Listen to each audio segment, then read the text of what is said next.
Recruiting tenants. One of the most exciting parts of the process is finding and meeting with creative entrepreneurs who want to be pop-up tenants. The first thing to think about is what types of businesses are you seeking? Are you looking for local artisans and makers and unique businesses in fashion or design? Do you have a pop-up restaurant space available? Or are you looking for something along the lines of an activity-based pop-up? You might want to create a list of questions and really think about what you'd like to ask the tenants in advance.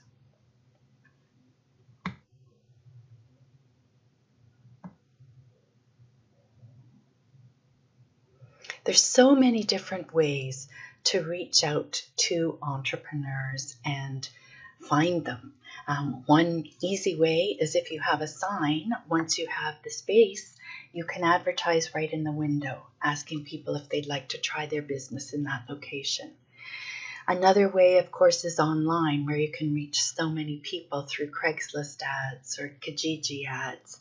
You can spread the word on social media, and you may even find that a Facebook page for pop-up shops is a great way to look.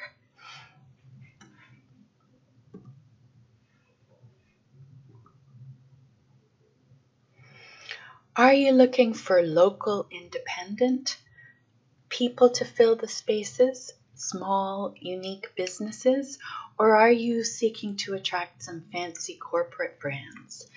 In the Danforth East program, we specifically targeted and wanted to support local entrepreneurs. We were offering a reduced rent, and we were seeking to do economic development and support these entrepreneurs in having a low entry, low risk way of bringing something fabulous to our community.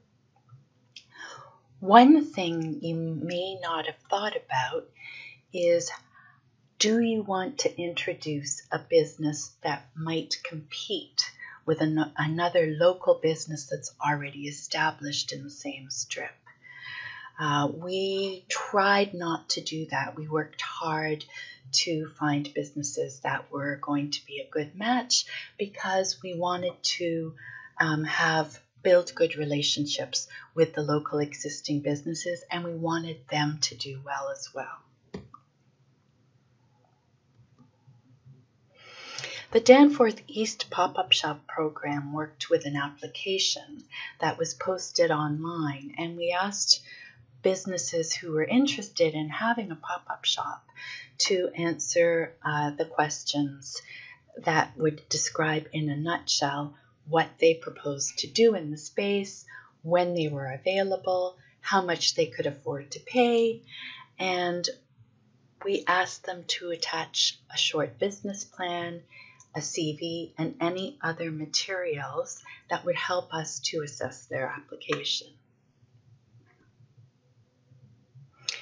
Selecting the right tenant and selecting the tenants to eventually interview to have in the spaces, we had some criteria, and the main criteria were that we needed them to be able to draw foot traffic to the area. We wanted them to be able to have a beautiful, inviting shop, and we also wanted them to be willing to be open regular hours.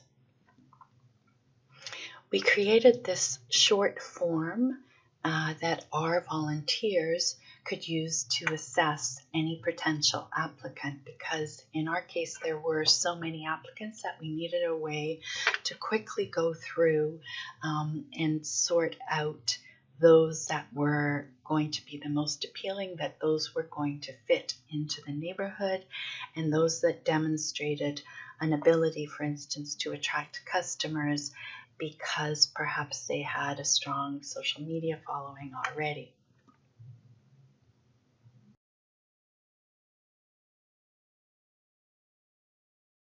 Interview is perhaps the most important of the final steps.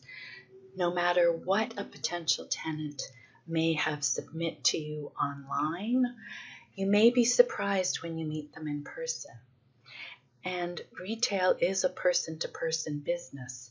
So meeting in person allows you to really assess how passionate they are about their business, what their energy level is like, how skilled they are at communicating with people, and also it allows you to ask some more in-depth questions that will help you to assess whether you feel they are ready to take on this opportunity at that moment in time.